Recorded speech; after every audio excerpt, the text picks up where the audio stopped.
How's it going, folks? Now you click on this video and there you go. That's the title I want to talk about. Before I begin, um, that's my washing machine. That's not.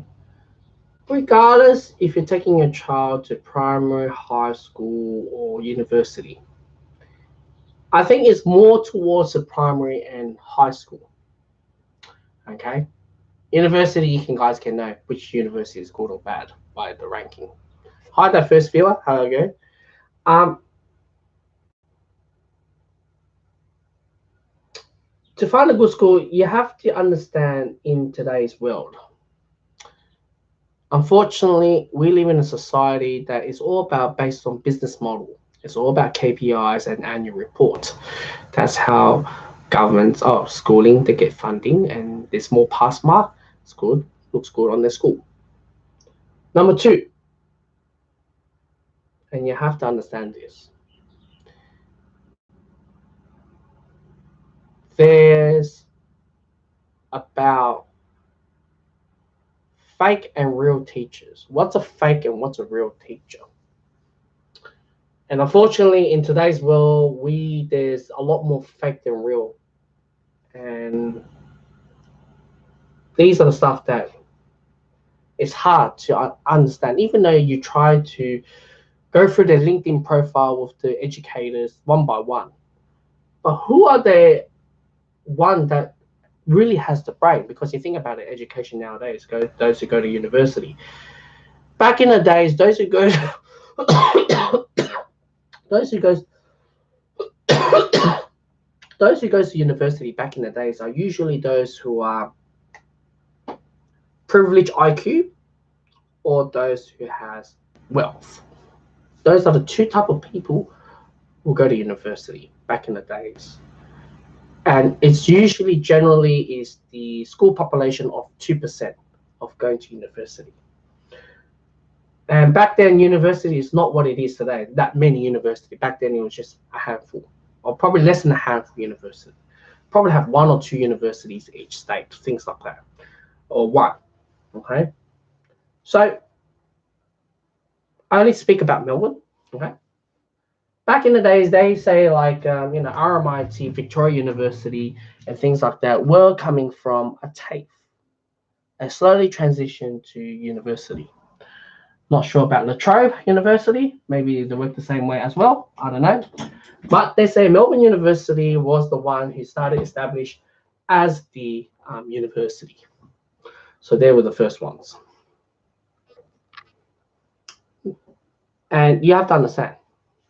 Okay, now 3 minutes in, you're starting to get bored. Okay. Schools, primary school or high school. Either you go to public school, government selective school, private school, Catholics, or perhaps elite school.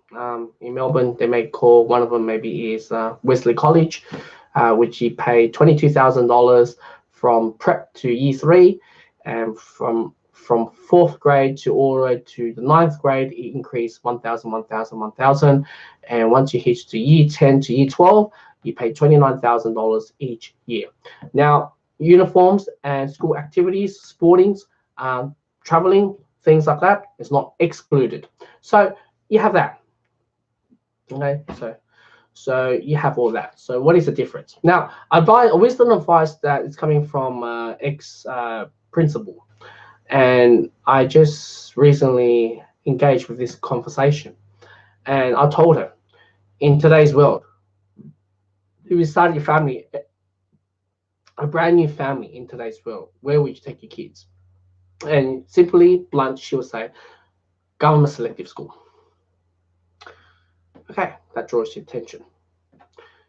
And if there's not, then how do you locate or how to find a good school?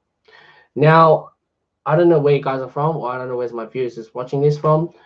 I'm only speaking on those who, especially on Canada or America or Australia or UK. There's a strong common theme with the Chinese people. They buy certain suburbs due to high school. And high school, school zoning, to be selected on that school zoning. And when you want to be part of the school zoning, then the property market in the geograph skyrocketed. They don't care. They compete each other. They stab each other with the price tag in order to buy this location for their child. Nothing wrong with that. They use their money to buy their way in. Okay. So those who cannot get into selective high school, you're immediately the free choice. You can go to public school, or you could pay your way in to get into private school. Pretty much is saying that, well, your child couldn't get into selective. Pay us this amount of money every year. We'll select you in. Government school is that, public school is that, whoever lives in that geograph area must take into account into that school. Must.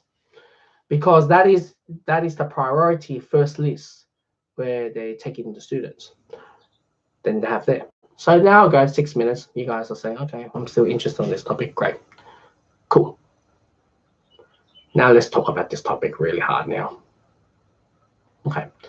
Each time when you go through a school, whether you go for introduction day, a bunch of families, bunch of kids is going there, and the school principal or the teacher says, our school is the best. We're winning awards. Look where our ranking is, and blah, blah, blah, blah, blah. Come, this is the best school, best environment ever. And when you go through school 1 to school B, school C, and they all said the same thing. And how are you supposed to know how to identify what's a good school? Now, here it is. First, look at the school capacity. Numbers does not lie, okay? So you look at how many rooms they have. In Australia, maximum students they have in one per room is 25 students. So some rooms can be a staff room, or maybe it's just different rooms. So what do is make it 20 or 21 students, all right? Then you times it by how many rooms they have. I'm pretty sure you can walk around, see how many levels they have. Just calculate how many rooms they have. And you add the total up. And ask the principal, ask the school, the educators, how many students they currently have. If there's a huge difference between the two figures, and if the difference is very low, that school is shit, pretty much. That's 1. 2, educators and principal. You got educators and principal that can be, they all can say, lavish how good is my school, how best is our school is. You got to look at these educators. Are they leaders? Right. You got to make sure they are leaders. You got to look at it as a business, like you work in a company. You could tell what's a good manager and a bad manager, right? If it's a soft manager, letting it go, letting, everything this and that, or worries too much, it's all about pleasing the workers. They're not tough. If the boss or principal really do cares about the teachers and put a tough stance, report to me this, report to me that, tackle this, tackle that, don't get soft. You guys can immediately know what's a good teacher and a bad teacher. I'm pretty sure you know what's your favorite teacher, or strict teacher, or the teacher that you hate, or the lazy teacher. When we're a kid, when we're a child, we know who is our good teacher. Unfortunately, people like me, when I was in the government school, I was selected with all the bad teachers. I was dyslexic, I was ADHD. I was pretty much placed in a misfit classroom. And I do came across 1 or 2 good teachers. I may not get the results that my parents wanted, but you immediately know what's a good teacher, right? So what I'm saying is that, example, bullying. You know, bullying is a very, very terrible thing in primary school and high school. If the principal just say, hey, you bullied that kid, all right, come here, go sit that naughty corner, or perhaps have suspensions, or perhaps just a little slap on the wrist, and let it go like that. And when that child does commit another physical aggression towards someone else, and you cannot solve the problem, what you essentially do is that, let's just say you're my child. Max punched you. Max punched you. You reported to the teacher. The teacher reported to the principal, and they go to talk to the parents. And if this continues and there's no tougher stance, allowing this child to go through, immediately you know this school is not leadership. They are there for numbers. They are there for the students. They are there for the numbers. They're there for the annual report, because more students, more funding, and teachers get more money. But you have those principals that make tough stands and kick those students out because, look, man, we cannot have this bad reputation. I want everyone to be safe. I don't want a bad reputation saying that, Max has punched this and that. All his families are all complaining and they're all shifting their kids to another school. Now our school is draw more of misfit, violent, dysfunctional kids to the school that we can no longer control. If we can't control one, how can we control a bunch of them? There you go. So you have that. Teachers have to make tougher stands. I know it's very harsh for saying that, but your child's future cannot be disrupted because some clown or someone just punched, or fear, or isolated. In another sense, you can see like a family violence in that way. Number 3, have they dumbed down the education? You see, my former landlord told me when he teaches his class, instead of he taught the bare minimum curriculum, he swapped the book to a very, very advanced, or let's just say a bit more advanced, 1 year higher. And all the students couldn't keep it up. But those who keep it up, who work their ass off, who figure out where they find the answers or information or work their way through, not too easy for them. It challenged them. That's a good education. That's why all the good schools are all like that, unfortunately. But if your school is like everyone's passing, you don't need to work your brain off. Or perhaps, let's put in my shoes. I don't know in what world you guys live in, what you use to face. I always skip school, skip periods. You guys call it wagging, trenting, or jigging, whatever. Or you guys have your own terminology down. You can write it down below. And I don't submit my work and everything, but I still pass, and I'm able to go to another grade next year. I'm able to achieve. To me, I find that's disappointing. It means I didn't work hard and everything like that, but I'm able to move up. If they dumb down the education, what they do is that everyone gets a pass mark. Nobody works too hard. Teachers or students fed them information after information after information after information. The child cannot learn. Yes, they can pass the year 11, year 12 VCE or HSC or the score mark that you're going to the university. But the moment you enter university is a different ballgame. You're finding information on your own. There's no teacher's going to spoon-feed you information. So that's very important. Number 4, teachers. There's good teachers, there's fake teachers, and there's real teachers.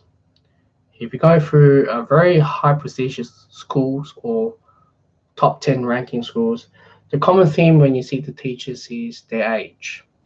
Many of them are coming from my parents' age, let's just say 50s. or 40s.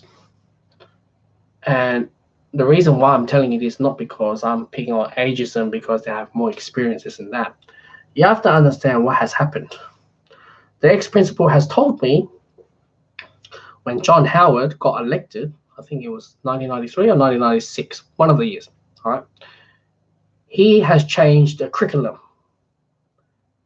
Everyone can go and get a degree. So pretty much you can go to the university, you can pay your way and get a degree, because there is pretty much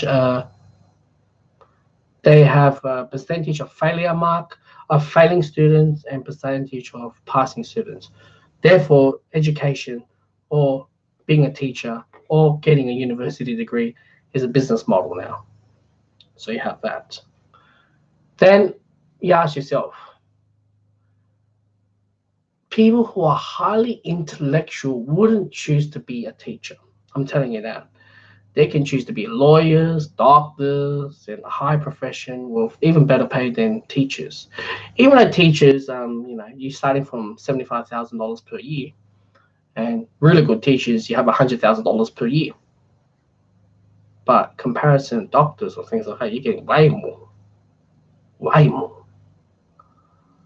So you can't tell what's a fake teacher and a real teacher after all, because a fake teacher could, pretty much can pay his way out and be an educator, be a teacher. There's shortage of teaching in this country. They'll hire anyone.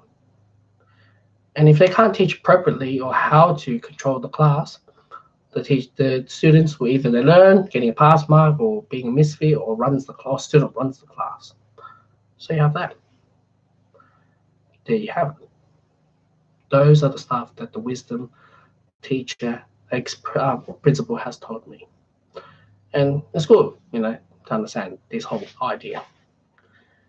Because if you take your child to one of those schools, dump down education, what they're going to be strongly emphasized with the social justice units. Very, very strong with the social justice units, very, very strong, largely very strong. And I'm not saying private or public or selective way to do it, but it's even more stronger. Instead of focusing on facts, let's focus on feelings. So you have that, Stan. All right, let's make 2 more videos.